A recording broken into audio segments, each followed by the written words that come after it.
Focus একটু straight.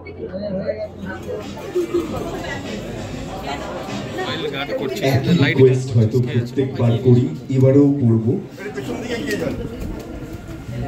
সেটাই try করছি। আমাদের এদিক থেকে পিছিয়ে যাবো নাকি? ছিল এসকে মুভিজের ছবি, যেটা 23 তারিখে রিলিজ হচ্ছে।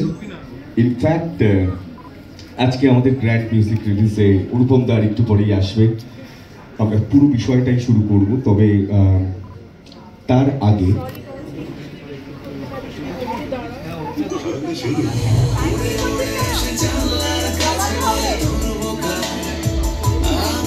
ওকে, এবার দু চোখ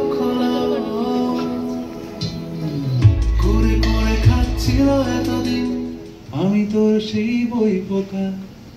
গান কবে মানে এই যে তিনটে গান আমি প্রায় ভুলেই গেছিলাম, এই তিনটে গানের সুর কিরকম, কথা কিরকম, কিন্তু হঠাৎ করে যখন বেরিয়েছে একের পর এক ভালোই লেগেছে এবং মনে পড়ে গেছে যে আচ্ছা এইটা এইভাবে তৈরি হয়েছিল।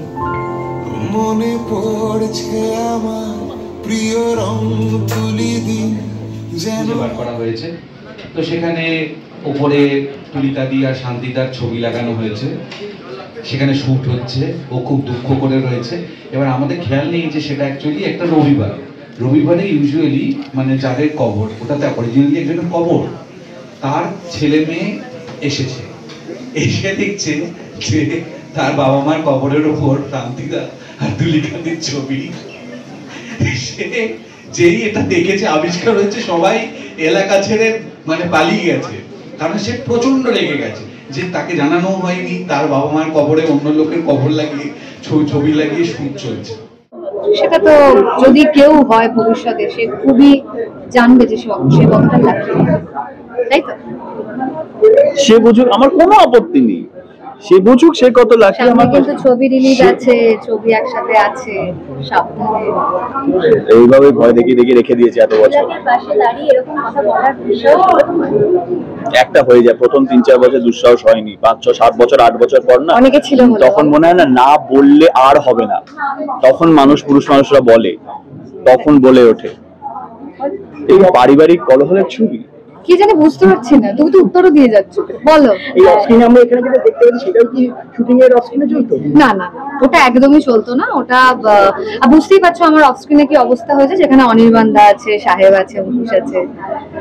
না, বাট অনেস্টলি আমি এটাই বলতে চাই যে আজকে আমরা এটা লন্ডনে গিয়ে শুটিং করা actually it's not a matter of joke. Per day cost আমাদের যেখানে কলকাতায় শুটিং করি তার থেকে প্রায় 3-4 গুণ বেশি থাকে, এবং সেই জায়গায় দাঁড়িয়ে এরকম একটা ছবি যার মেকিং আমরা অলওয়েজ কম্প্রোমাইজ করতে চাই না কেউই। আমরা সবকিছু 15, 16, 17 ডেজ হাতে সময় থাকে, তার মাঝখানে অনেক প্রবলেম আসতেই পারে। এত ঠান্ডা, কনকনে ঠান্ডা, এই হয়তো এমন কিছু আমরা প্ল্যান করেছি সেটা হয়তো এক্সিকিউট করা গেল না, প্ল্যান বি ভাবতে হচ্ছে।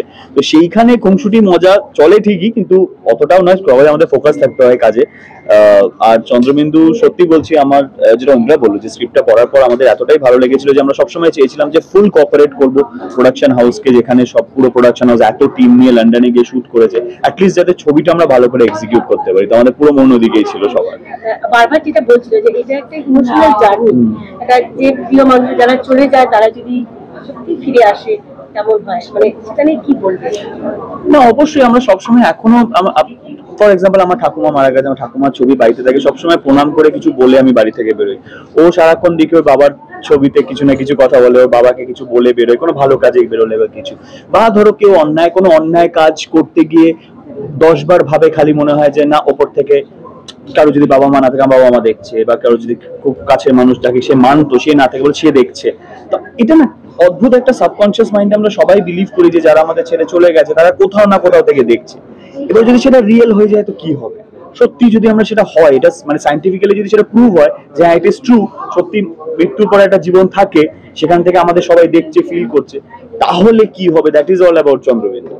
তোমাকেও সে একই কথা, একই প্রশ্ন বলবো, তোমার কিরকম ফিলিংস? না, আমার ফিলিংসটা একটু অন্যরকম, কারণ যেহেতু আমার বাবার ব্যাপারটা ভীষণভাবে আমাকে নিয়ে জড়িয়ে আর কি। মানে আমি ছোটবেলা থেকে মানে যা করেছি, যা শিখেছি, আজকে 5 স্টারে খাওয়া বলো, আজকে কোনো মাল্টিপ্লেক্সের ফিল্ম দেখা বলো, সমস্ত কিন্তু প্রথম হাত ধরে আমার বাবার সাথেই আমার করা।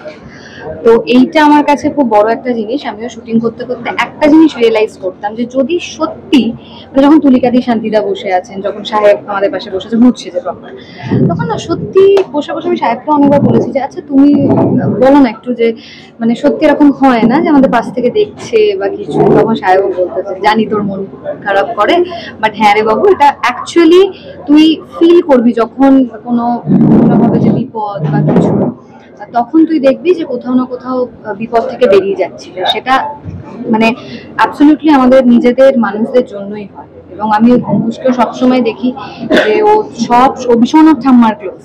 তো যখনই কোনো ভালো কাজে যায় বা কিছু, ও আর কিছু ভুলে মানে গাড়ির চাবিটাও এরকম হয়তো অনেকবার ভুলে গেছে, আবার ওপরে ওকে উঠতে হয়েছে, কিন্তু ঠাম্মার ছবি নিয়ে যেমন আমি আগেও বলেছি, হয়তো অনেকেই জানেন, সেটা হচ্ছে আমার অঙ্কুশ হাজরা মোশন পিকচার্স এর যে লোগোতে যে অয়ের মাঝখানে যে একটা প্রতিচ্ছবি আছে একজন মহিলার, একজন, ওটা আমার ঠাকুমা। সো আমার ওইটাও আমার ঠাকুমাকে ইয়ে করে করা আর কি। সব মিলিয়ে দর্শকদের কি বলবে?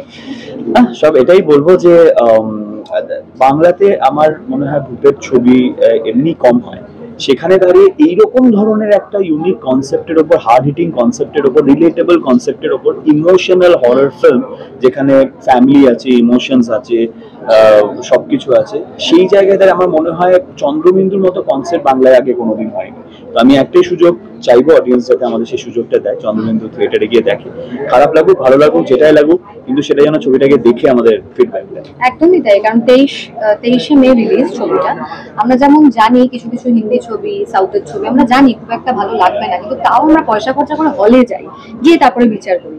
তো আমার মনে হয় যে আমাদের বাঙালিদের স্পেশালি আমাদের বাংলা ছবির পাশে একটু দাঁড়ানো এবং এই সুযোগটা দেওয়া যে হলে গিয়ে, কারণ বড় স্ক্রিনের জন্য আমাদের তৈরি মানে একটা বড় স্ক্রিনেই দেখতে ভালো লাগে।